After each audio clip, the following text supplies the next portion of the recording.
आप सबको जय मसीह की। सुबह के समय हम एक वचन अध्ययन करेंगे जो यूहन्ना सुसमाचार के 9वें अध्याय के 4 वचन से है। जिसने मुझे भेजा है, हमें उसके काम दिन ही दिन में करना अवश्य है। वह रात आने वाली है जिसमें कोई काम नहीं कर सकता। अमेरिका में क्रांति के युद्ध के दौरान घटी एक सच्ची घटना हमें बताती है कि यदि हम समय को टालते रहेंगे तो हमारे लिए वो कितने बड़े खतरे को ला सकती है। रॉल नाम के व्यक्ति ब्रिटिश सेना के कमांडर के रूप में नियुक्त थे। जिस समय वो न्यू जर्सी में थे, वहां पर वो ट्रेंटन नाम की जगह में ताश के पत्ते खेल रहे थे। उस समय उनके लिए एक कोरियर आया जिसमें बहुत ही ज्यादा महत्वपूर्ण खबर थी। और वो जरूरी खबर ये थी कि अमेरिकी सेना के कप्तान जॉर्ज वॉशिंगटन डिलीवर नदी को पार करके वहां पहुंचने वाले हैं।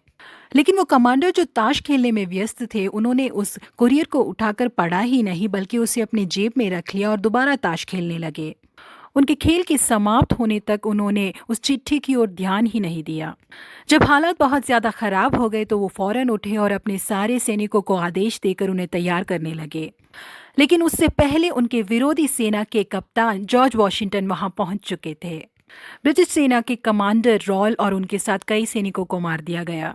बचे हुए सैनिकों को बंधक बनाकर गिरफ्तार कर लिया गया।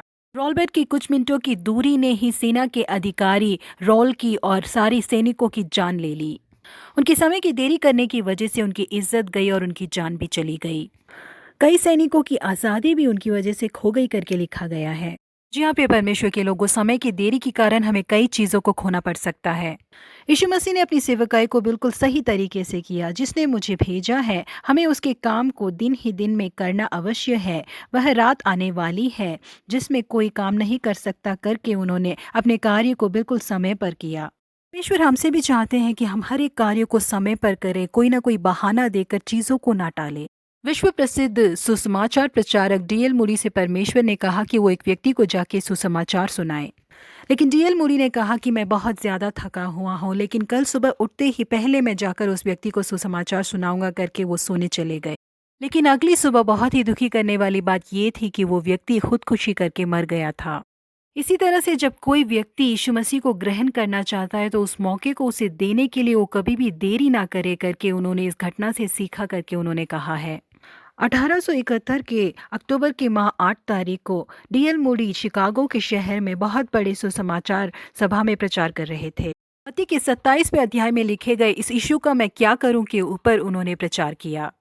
वहां पर मौजूद लोगों को देखकर उन्होंने कहा कि इस वचन के बारे में आप लोग ही सोच कर देखिए।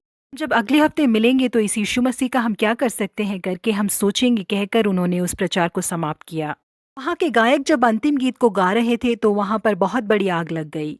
उसमें कई लोग ऐसे थे जिन्होंने अपने जीवन को यीशु मसीह को अर्पण नहीं किया। अगले हफ्ते हम देख लेंगे करके वहां से चले गए। लेकिन ज्यादातर लोग उस आग में फंसकर जल के मर गए। डीएल मूडी ने कहा कि उसके बाद के उनके सारे प्रचारों में उन्होंने यीशु मसीह को ग्रहण करने के न्योते को दिए बिना अपने प्रचार को समाप्त नहीं किया। जी हाँ, प्रिय परमेश्वर के लोगों, परमेश्वर ने हमें जो समय दिया है वो बहुत ही बहुमूल्य है।